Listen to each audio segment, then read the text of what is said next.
Hi everyone, welcome to my channel. I am Karaleise, and today we're going to be talking about a very exciting topic, and that topic is 15 ways to have more effective meetings and to prevent them from getting derailed.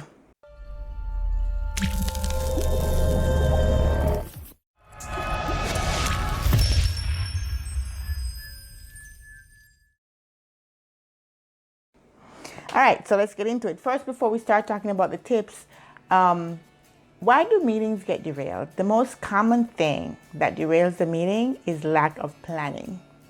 You have not planned out the meeting properly. You haven't done all the due diligence, so everything is taking you by surprise. That's the first thing you need to do, is to plan. Another thing that commonly derails meeting is side conversations. Yes, so people go off talking about different things, or it could be the main conversation, but it's off topic. And so they drive the meeting in a completely different direction. And next thing you know, the time is done and you have accomplished nothing.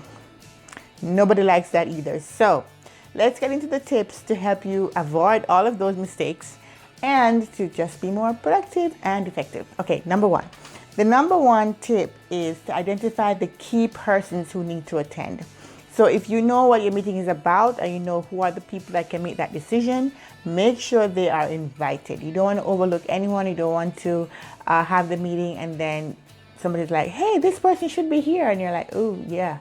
And now you have to have another meeting. So always think about it enough to know who are the people that would be relevant to your meeting to make key decisions, and make sure you send them an invite. All right. Number two is find the right location. So, it depends on what you're doing. So you can have a meeting anywhere, literally. I've had meetings at coffee shops. I've had meeting on a park bench. You can have a meeting at a restaurant. So it's a lunch meeting. It might be a big group of people. You need a conference room. It just might be a little meeting. You need a little office or another just general standing location, just a place for people to stand and talk. So it depends. So make sure you have the right location for the right persons who are attending and the right audience. So that's important.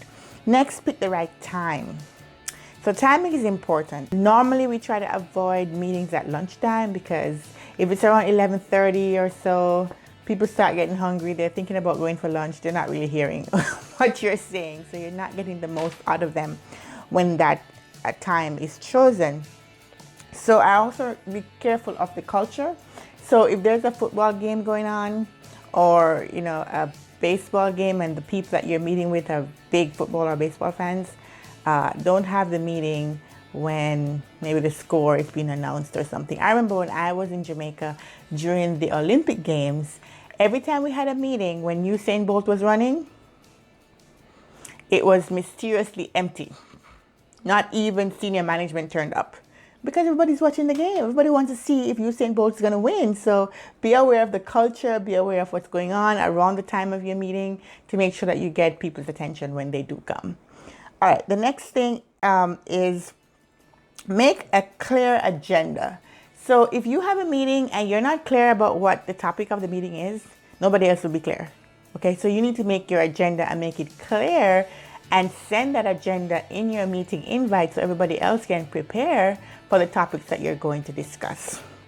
The next one, which is number 5, is make expected results known. So this is what we're going to be covering. Boom, boom, boom, boom, boom. And we would like to get, as a result of this meeting, a decision on A, a decision on B, options for, so make your results, whatever those are, even though you might not know exactly how the meeting is going to turn out, but you want to make some statement about what you expect to be the outcome of this meeting, right?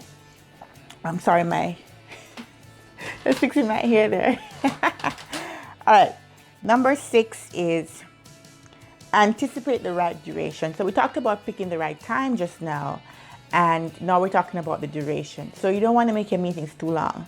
So if it's just a short conversation about something, make it a 30-minute meeting. I normally don't make meetings less than 30 minutes. Even though you can have a 15-minute meeting, I always give a little time just for clarification or whatever. So the meetings are normally at least 30 minutes. An hour is the most common. Some meetings can go an hour and a half, depending on the content and what you're going to cover. But please don't go over an hour and a half. When you get into a 2-hour meeting, you've lost people because it just feels like it's going on and on and on and on. Oh my God. I've sat through so many of those and I can really relate. So make your meetings at most an hour and a half. If it's something where it's like a workshop where you gotta, have a lot of input from different people, you can make it 2 hours, but let's have a break in between. At the 1 hour mark, you have a break. And I'm going to talk about a break later on, but please try to keep your meetings the longest to be an hour and a half. The shortest, it can be 15 minutes, but normally, even if you're using Outlook, you can set a 15-minute meeting by default, right? You'd have to go in and literally type in 15 minutes, but it's set for half an hour at a time. So the common thing is to have an hour-long meeting. If you need more time, it's okay, but try to make your meetings as short as possible while covering the agenda. So number 7 is anticipate technology needs. Technology can work against you, believe me. You'll be surprised how you have your meeting planned out, your agenda planned out. You know what you're going to talk about. You've invited all the people who are stakeholders, and then you get in there and technology fails you. The speakers don't work, the mic isn't working, the Wi-Fi isn't on, the projector doesn't project at the right resolution. Even though sometimes you can't really test all of it before because you might be going to a new location that you don't know. The room might not be available beforehand for you to test all these things out. But as much as possible, try to get the technology sorted out. If you need Wi-Fi, get the password, get the connection before so you can know if it's actually going to work, or get your backup mobile Wi-Fi or something. If you need the projector, make sure that the resolution between your screen and the projected screen is right so it doesn't cut off the page or whatever. If you need a video conference, you want to make sure that you have the right numbers to call in. You want to make sure the video conference room, the projector, that the TVs are on and working. All of this stuff can derail your meeting.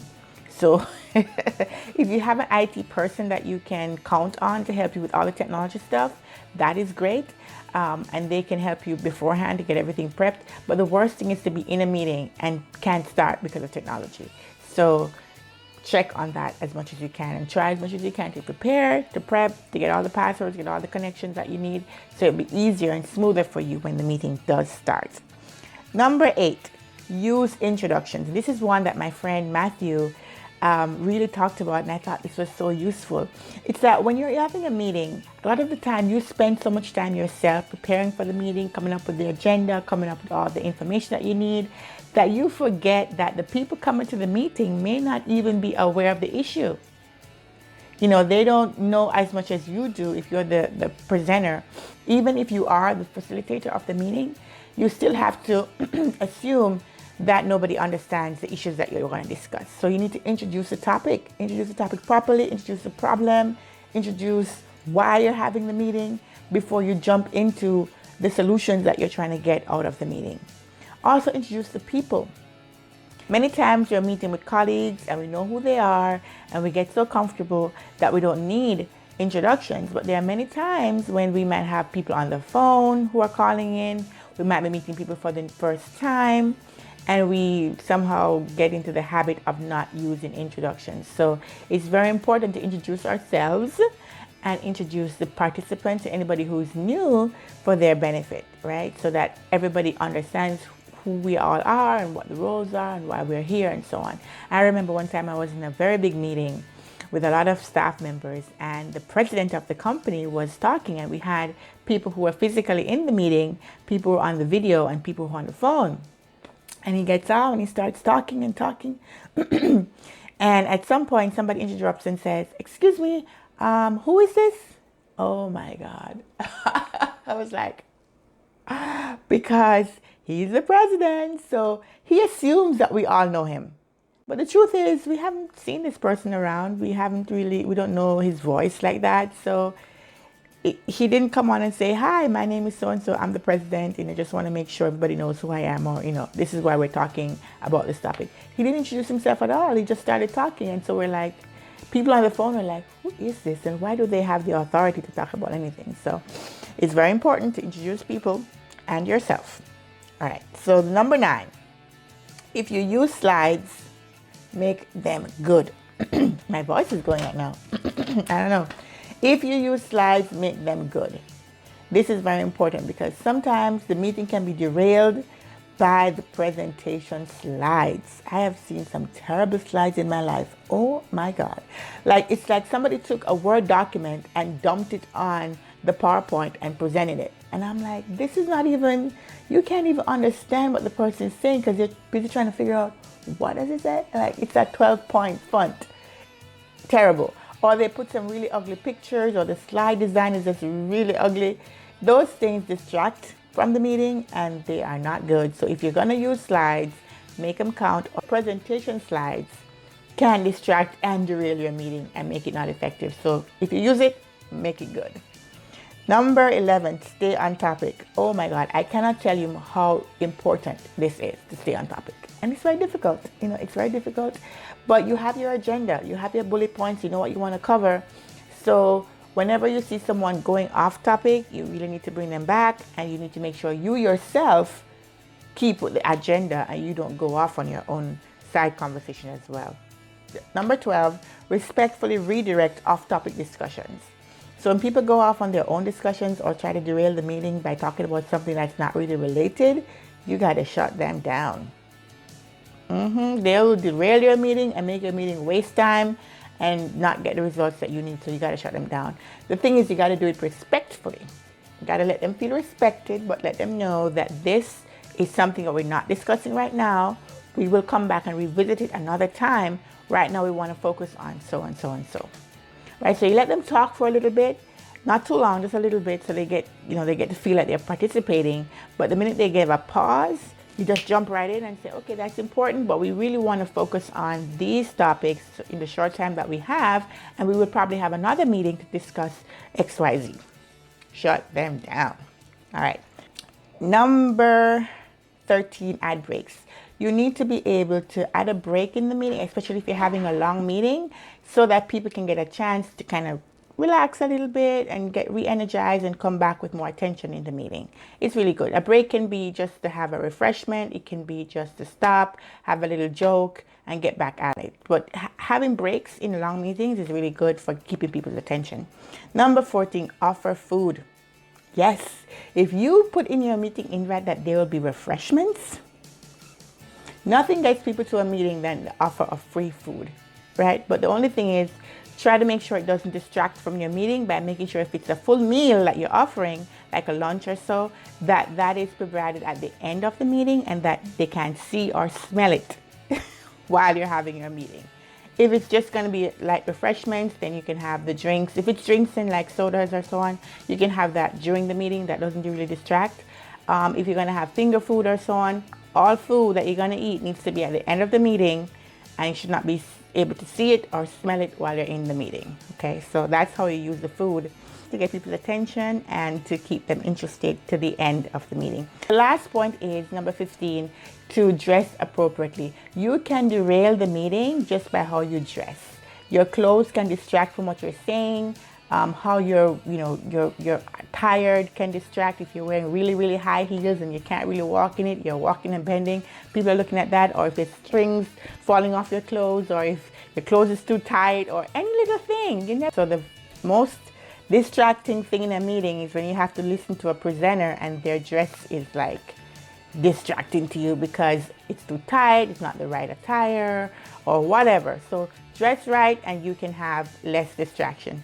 So that's it. Those are my 15 tips to have more effective meetings and to prevent them from getting derailed.